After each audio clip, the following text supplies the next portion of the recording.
So we're now going to extend on the two-unit idea by looking at a couple of specific types of motion. First of all, projectile motion. Later on, we'll look at simple harmonic motion. We can imagine the projectile flying on the number plane now, because it's no longer just in a straight line. And as we just saw in that video, it does map out a parabola. When we project it, so obviously you're going to project it at some angle to the horizontal with some velocity. But once we've projected it, that's it. The only force acting on the particle is gravity. It's the only thing.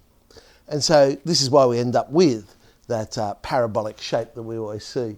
You don't notice it as much. Things you notice it in, I suppose, is when basketball shots, you notice it. Sebastian trying to get paper in the bin, you notice it. Well, if he does it well. But when you're just throwing a ball at someone, you don't necessarily notice it because you're projecting it at a very small angle. And so you don't notice the parabolic of it. But even a hose, when you're hosing the garden and the water comes out. And so it always describes that motion. Now, basically what we're going to do is parametrics. Rather than looking at the parabola and the equation of the parabola, we're going to break it up into its horizontal component and its vertical component and just look at straight line motion in both directions. And then we can always combine them using the idea of parameters. The parameter in this case will be time, so t for time, and we can always get the equation of the path if we want to. Maximum range. That question sometimes comes up. Maximum range is always when you project it at 45 degrees. So some initial conditions that we know about this problem. We know that at the point of projection, as I say, we're shooting it off at an angle to the horizontal with a certain velocity. But I want to break that up into horizontal and vertical components. So the horizontal velocity and the vertical, well, I could just use trig and Pythagoras and things like that to work these sort of things out. In this case, I'm using trig. So the horizontal velocity over v will be cos theta. So I know the initial horizontal velocity will be v cos theta. And similarly, we get v sine theta. And I also know the initial displacement. Most of the time, we'll just set the origin at the point of projection. And so it'll be 0, 0. But you might have a question where you're projecting off the top of a building or top of a cliff or something like that. And so for convenience, you might set y to be whatever the height you're at. Just be careful with that. If you set it to the origin, then obviously the ground no longer is 0. It'll be minus whatever the height of the cliff is. So as I said, the only thing we know acting on this particle, the only force is gravity, which is purely in a vertical direction. So when I talk about the two components of acceleration, there is no component of acceleration horizontally. So I can start with that acceleration is equal to 0. Whereas vertically, it's gravity, and it's acting downwards. So we just have that minus g. Just like we saw in the two-unit then, all I'm going to do is integrate to get velocity. Well, integrate 0, I'm just going to get a constant. I've called it constant 1 because I'm going to end up with a whole heap of constants here. Whereas my y velocity, minus gt plus a constant. But remember, we had our initial velocity conditions. So my constant horizontal velocity is v cos theta. It's always travelling at v cos theta horizontally. Whereas vertically, it's v sine theta, but then it'll be getting slower. So you've got the minus gt. As time goes on, that gravity is slowing the particle down vertically. And we can get a displacement equation. We can integrate again. I put the t in front of the cos theta, because if I went v cos theta t, it'd be very easy to mistake t as part of the angle. So I always put it at the front. And over there we get minus a half gt squared plus vt sine theta. And we've set it at the origin to make the problem easy. And there we go. So x is vt cos theta, y is minus a half gt squared plus vt sine theta. The parametric form of the parabola. Okay, we're used to seeing 2at at squared, but if you look at it closely, that's what we've got. 2a in this case is v cos theta.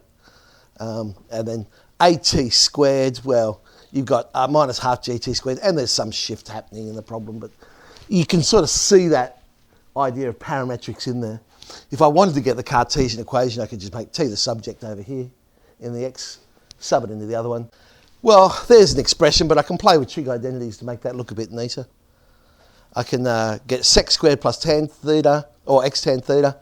If I want it all in terms of tans, then I can change my sec squared to 1 plus tan squared, and so on. Common sort of questions that we get asked. When will it hit the ground? These are the sorts of things we're interested in projectile motion, I suppose. So you just have to think about it logically. What's happening vertically? What's happening horizontally? How will this, which one will I use? Don't necessarily have to use both. Sometimes you do. Well, logically, I can say, well, I know if I've set the ground to be at 0, I just got to find when y equals 0, or the x-intercepts, if you like, if I've set the axis to be the ground. So I'm basically finding x-intercepts, so when y equals 0. That'll find me the time. Now the second one is saying, what's the range? How far did it go? Don't get confused with the word range there. They're not meaning the range of the function. They're meaning how far does this particle go?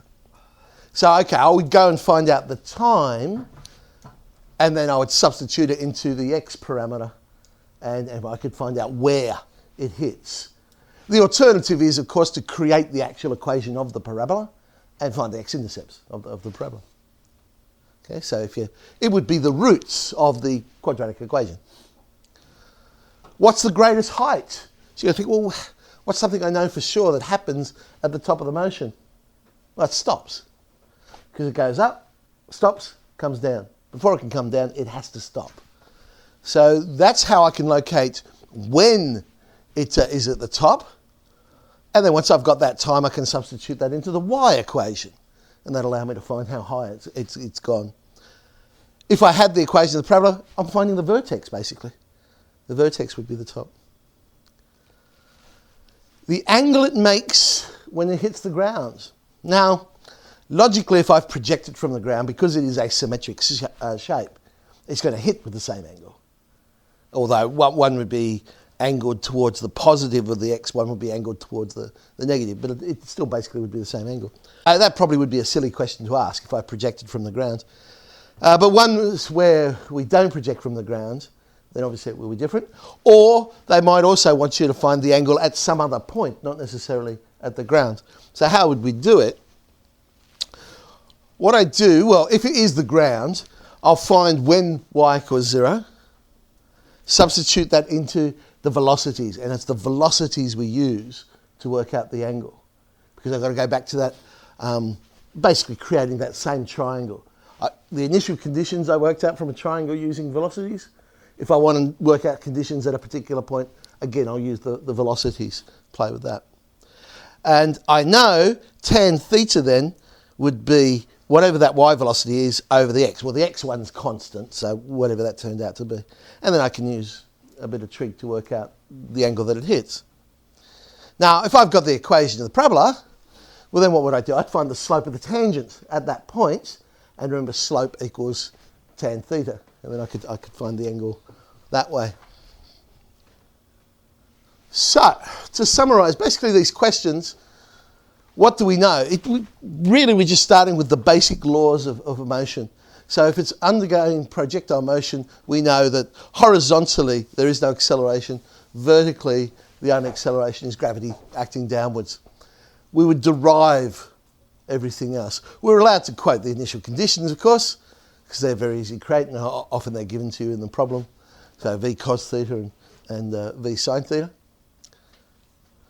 So, all right. A ball's thrown, initial velocity 25 metres per second, at an angle. Well, I've done as an exact value there rather than just put a number in. So inverse tan of 3/4. Determine the greatest height. All right, let's work out the initial conditions so I can create the equations that I'm going to use. So initial conditions, there's my triangle, inverse tan 3/4, so it's opposite over adjacent. Hypotenuse is 5, so it works out nice. 3, 4, 5 triangle. That's why I picked the angle that way, so I get a nice triangle there. Initial conditions. So v cos theta horizontally turns out to be 20 metres per second. Vertically turns out to be 15 metres per second. Okay, so I start from that. Now, in this problem, I'm taking gravity to be 10. A lot of times they'll do that in these problems just to make the maths easier. You're playing with a nice neat number rather than carrying through 9.8, which of course it's more accurate. HSC, they tend to go with 9.8 probably. But yeah, a lot of the textbook questions will just say, use 10, just to make life a little bit easier. Okay, so basically it's the same as I just did in our derivation. So integrate, initial conditions, we work out our constants, and integrate again, work out our constants, and there's our equations of motion. Of course, I could have done that with a definite integral, and then I wouldn't have had to worry about the constants. Remember with that idea of using definite integrals? Greatest height occurs when velocity is 0. So let's solve that. Okay, 1.5 seconds. 3 on 2. Sub that into the y equation, and now we know how high it goes, 45 on 4. So it is a word problem, so I answer the problem. I don't just leave it like that. Greatest height, well, again, we're talking about a practical problem, so you probably wouldn't say, if they're saying, what's the height? You probably wouldn't say, it's 45 on 4. I mean, you'd probably say, it's 11.25. The range. Now, I've got two ways of doing this, because we also have all this idea about parabolas that we know. We know about symmetry and so on. So now that I've located when it reaches the greatest height, straight away I should know when it hits the ground. If it reached the greatest height after 1.5 seconds, and I projected from the ground, then it must hit the ground after 3 seconds. All right? So I know the time of flight is 3 seconds. Now, if I didn't realise that, all right, I'd go and solve when is y equals 0, and I'd come up with that answer. Subbing it into x, we get 60 metres. So there's our range. Velocity and direction, as I say, a bit pointless doing when it hits the ground because of the symmetry. So let's do it after half a second. What's it doing after half a second? So I've got to find its velocities at that point. Now I notice the y velocity is positive, so I know it's still going up at that point. So I draw myself a little triangle. I know the horizontal velocity is 20, vertical velocity, it's still going up, so it's 10. Bit of Pythagoras, I now know how fast it's going. It's going at 10 root 5 metres per second. Bit of trig, we can work out the angle. So inverse tan of a half, it's approximately 26 degrees, 34 minutes. So half a second, velocity temperature angle of 26.34 to the horizontal. All right, let's find the equation of that parabola. So it really is just a parametrics question. Eliminate the parameter, eliminate the t. T is x on 20, sub it into the other one, and we eventually get our parabola there. Minus x squared on 80 plus 3/4 of x. So say I'd done that first, because there would have been nothing stopping me doing part D as the first thing. And I could have used that equation to go and solve those same problems. So the greatest height would be the y value of the vertex. The y value of the vertex, remember, minus the discriminant on 4a. So I'll work out the discriminant, it's 9/16. So minus the discriminant on 4a, and we get our 45 on 4. Range. Well, that'll be the solution of our quadratic. It's a nice one there because I don't have a constant, so I can factorise out the x on 4. And so the other solution would be 60. The roots are 0 and 60. Obviously 0 is when we started, so the range must be 60. The velocity and the direction of the ball after half a second. Well, I'm going to have to go back to the parametric form because I need to know the x values to sub into the derivative and so on. So when t is a half, x is 10. Differentiate our function, we get minus x or 40 plus 3/4. So when x is 10, the derivative is a half. And so therefore I know tan theta is a half, theta is 26 degrees 34. I suppose I could have differentiated implicitly as well. That's the other way I could have done it and left it in terms of the time and just sub the timing. Now, that found that we haven't worked out the velocity yet. So I think I'll go back to the parametric form. Velocity was equal to x on t cos theta because I've subbed that in. There we go.